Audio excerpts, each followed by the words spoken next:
welcome back to the deep dive. So today we're tackling a subject that I think every single one of us has a pretty complicated relationship with it. I know I do. Confidence.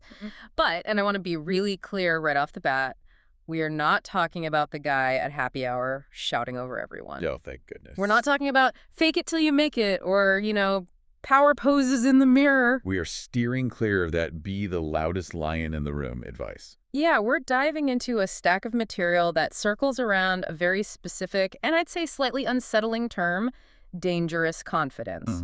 And I have to admit, when I first saw that in the title of the source text, I kind of recoiled a little. Dangerous just feels so aggressive. It does. It sounds like a threat, doesn't it? Yeah, it sounds like someone who, drives too fast and doesn't care who they hit. But the text defines dangerous in a completely different way. It's not dangerous to others, not in a physical sense. It's dangerous because it makes you untouchable. Untouchable. The idea is that true confidence is actually quiet. It's steady. And the danger comes from the fact that you can no longer be manipulated. Untouchable. Wow. That is a heavy word. It implies a sort of armor. Think of it less like armor and more like a ghost. I mean, you can't hit what you can't provoke. Okay. The core argument here is that most of us go through life reacting to absolutely everything. A rude email comes in, we spiral. Someone cuts us off in traffic, we scream. A friend looks at you weirdly. You spend 3 hours analyzing it. We are like, pinballs bouncing off bumpers, and every single time we bounce, we bleed energy. And dangerous confidence is stopping the pinball machine. It's stepping out of the machine entirely. It's the ability to react to nothing, unless you choose to. Not criticism, not rejection, not chaos. So the mission of this deep dive is to deconstruct how on earth we actually do that, because frankly, that sounds impossible for a normal human being. It does sound like you have to be a robot. But the source material gives us some actual psychological self-mastery techniques to get there. Okay, so let's get into the practical stuff. Because the text opens with a habit that I think, 99% of us are guilty of. I certainly am. They call it the explanation game. The explanation game, otherwise known as living in apology mode. Okay, so paint the picture for us. I mean, how does this actually show up in, real life? So the scenario the author uses is a classic one, being late for a meeting. Oh, I know this one. Right. You're 10 minutes late, you're stressed, you walk into the conference room, everyone turns to look at you, the cortisol spikes. Yeah. And before you even sit in your chair, what happens? Oh, I know this drill. The mouth opens and just word vomit. I am so sorry, guys. The traffic was a nightmare, and then my alarm didn't go off because my phone died. Exactly. The 5-minute speech, you offer up this detailed itinerary of your failure. Now, here's the question. Why do we do that? Why do we feel the need to provide a transcript of our morning? I mean, to be polite. To show I respect their time, and I'm not just a jerk who is late on purpose. That's what we tell ourselves. What the source text argues that, psychologically, that's not what's happening. You're explaining because you're signaling a desperate need for approval. You're signaling that your status in the tribe is in jeopardy, and you're kind of begging them to validate that you're still good. Oof. Okay, that puts a very different spin on it. So I'm not being polite. I'm just frantically trying to patch up my own ego. You're handing them your power. You're saying, here's my excuse, please judge it, and tell me I'm okay. The text calls this a massive leak of confidence. But hold on, I have to play devil's advocate here. If I walk in 10 minutes late and I say nothing, don't I look arrogant? That's a fair question. Doesn't that just signal that I don't care about anyone else's time? It's a fine line. Yeah. And the source is very specific about it. It's not about ignoring the mistake. It's about brevity is power. The strategy is simply stop explaining. Okay. You acknowledge the situation, but you do not justify your existence. So what's the script? What do I say? The source suggests something painfully simple. You walk in, you sit down, you say, thank you for waiting, let's get started. That's it. That's it. Or if you have to decline an invite, instead of the 10-minute story about your sick cat, you just say, I can't make it, but thank you for asking. I can't make it. Period. Period. My heart rate goes up just thinking about doing that. I don't need That silence after the period, that feels so heavy. And that heaviness. That is where the confidence lives. The text talks about this anxiety loop.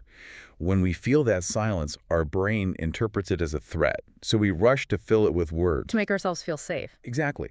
But every time you fill the silence with an excuse, You reinforce the idea that you are unsafe without their approval. So the silence is actually the point. The silence is the weapon. There's a challenge in the text, the week-long challenge, and it is brutal. Lay it on us. For 1 week, you have to catch yourself in the act. You'll feel that physical sensation the author describes, the bubble in the throat. I know that bubble. It's the please like me bubble. That's it. Your job is to swallow the bubble. Replace the paragraph with one sentence. That doesn't work for me. I chose this because it's right for me. And then, and this is the hardest part, you have to sit in the silence that follows. It's uncomfortable just thinking about it, but I do see the logic. If you explain less, your words have to carry more weight. Well, think about the most powerful person you know. Do they give you a 10-minute monologue about why they can't attend a lunch? No, they usually just say no. And we respect them for it. We assume they have important reasons. When you stop explaining, people assume your reasons are valid. You don't need a jury to deliberate on your life choices. This actually bleeds right into the next major theme in chapters 5 and 9, which is weaponizing silence in a conflict. The text uses the phrase, silence is disarming. Disarming is the perfect word for it. Let's look at the mechanics of an argument. If someone comes at you, maybe a colleague tries to throw you under the bus in a meeting, what are they looking for? A fight. They want a reaction. They want an emotional echo. They're throwing fire, and they expect you to throw gasoline back. If you get defensive, if you start shouting, you're giving them exactly what they want. You're playing their game. Right. But what happens if they scream or they make some snide comment and you just look at them? You don't speak. You just hold their gaze. It gets awkward. Fast. It gets excruciating for them. This is psychological judo. By denying them the reaction, you reflect their behavior back at them. Suddenly, they're the only ones shouting in a quiet room. And they look unstable. You look unstable. They usually start rambling just to fill that silence, and they end up digging their own grave. The source calls this starving the fire. Speak less, command more. I love that. The author compares words to a sharp blade. If you walk around hacking at everything, explaining, defending, arguing, the blade gets dull. But when someone who rarely speaks finally says something. The whole room leans in. Exactly. I love that image. But I want to pivot. Because everything we've talked about so far is external. It's how we present to others. But you can't just act this way if you're, falling apart on the inside. Correct. That's just a mask. Yeah. And eventually the mask slips. So the source material shifts gears to talk about the inner voice. And they use this analogy of an internal thermostat that I thought was brilliant. Can you break that down? It's a great concept. Think about the thermostat in your house. You set it to 70 degrees. Right. If it's freezing outside, the heater kicks on. If it's a heat wave, the AC kicks on. The house always returns to the setting. Always returns to 70. The source argues we all have an internal setting for our own self-worth. Let's say your setting is, I'm a fraud, I'm just lucky to be here. Yeah. That's your 70 degrees. Okay. Now, something great happens. You get a promotion. You win an award. That's external heat. For a moment, you feel great. You're at 90 degrees. But because your internal thermostat is set to fraud, what happens? The AC kicks in. The AC kicks in. You start to self-sabotage. You get imposter syndrome. You start thinking, oh, they're going to find out. You actually subconsciously work to lower your confidence back down to where you think you belong. That is terrifying. So you can never permanently rise above your internal setting. Not unless you change the setting on the thermostat itself. Yeah. External success cannot fix an internal belief system. So how do we change the setting? Because the text gives this protocol, and I'm going to be honest, it made me cringe a little. It felt very Saturday Night Live. The Stuart Smalley vibe. Yeah. Good enough, I'm smart enough. Exactly. It feels silly. But the author insists on it. They do. And here's the science behind why it's not just, woo-woo nonsense. Yeah. The brain believes repetition. And it specifically prioritizes what it hears acoustically. Meaning? Thinking a thought is weak. Speaking a thought, hearing it through your own ears, registers as an external command to the brain. So we have to actually say it out loud. Out loud. The 30-day challenge is to say 3 specific phrases every single morning. Number 1, I respect myself. Number 2, I can handle anything that comes today. And number 3, I don't need anyone's approval to move forward. I respect myself. That's the first one. The author makes a big deal about the difference between self-respect and self-confidence. Yes, they argue that respect has to come before confidence. You can't be confident if you don't respect the person you see in the mirror. Which brings us to what they call the swamp of self-betrayal. Which sounds like a terrible place to vacation. It is. The swamp of self-betrayal is what happens when you constantly break promises to yourself. You say, I'm going to the gym tomorrow at 6 a.m.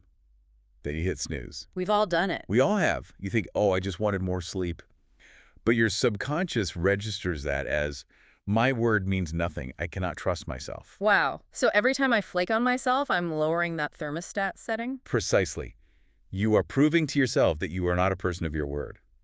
The text argues that you build this dangerous confidence by keeping tiny promises. If you say you're going to read 5 pages, you read 5 pages. You build a track record with yourself. Yes. And Chapter 12 emphasizes that saying no is the ultimate act of self-respect.